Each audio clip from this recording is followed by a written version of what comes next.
Hello guys, நம்ம இன்றைக்கி என்ன பார்க்க போகிறோம்னா உருளைக்கிழங்கு, கத்திரிக்காய், முருங்கைக்காய் போட்டு குருமா. வாங்க வீடியோக்குள்ளே போகலாம். மிக்ஸி ஜார் எடுத்துக்கலாம். அரைமுடி தேங்காய் கட் பண்ணி போட்டிருக்கேன். கொஞ்சம் உடச்சக்கல்லை போட்டிருக்கேன். பச்சை மிளகா 4 பீஸ் போட்டிருக்கேன். கொஞ்சோண்டு உடச்சக்கல்லை போட்டிருக்கேன். இதை அரைச்சி நைஸாக எடுத்துகிட்டு வந்துடலாம்.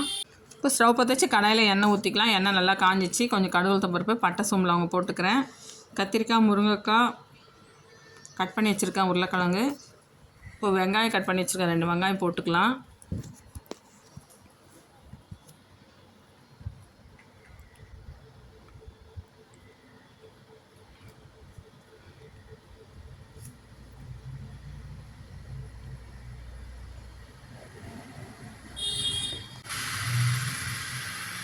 வெங்காயம் கொஞ்சம் கருவேப்பிலை போட்டுக்கலாம். ஒரு தக்காளி கட் பண்ணி வச்சுருக்கேன். தக்காளியும் போட்டு நல்லா வதக்கி எடுத்துக்கலாம்.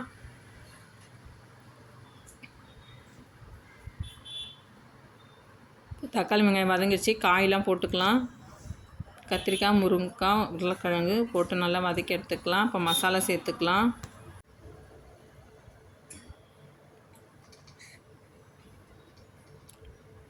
மசாலா சேர்த்துக்கலாம். 2 ஸ்பூன் மிளகாத்தூள், 1 spoon garam masala powder, 1 spoon மஞ்சள் பொடி, தேவையான உப்பு போட்டுக்கலாம். கொஞ்சமாக தண்ணி ஊற்றி வேக வச்சுக்கலாம். இஞ்சி பூண்டு ஒரு பேஸ்ட்டு 1 ஸ்பூன்,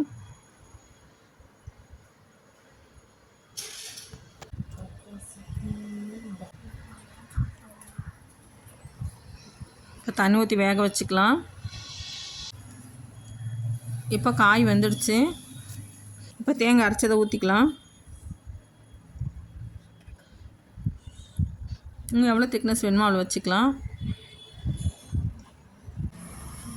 இப்போ குருமா ரெடி ஆகிடுச்சு. கொத்தமல்லி தூவிக்கலாம். இட்லி, தோசைக்கு, சாப்பாட்டுக்கு சூப்பராக இருக்கும். இந்த குருமா சப்பாத்திக்கும் நல்லாயிருக்கும்.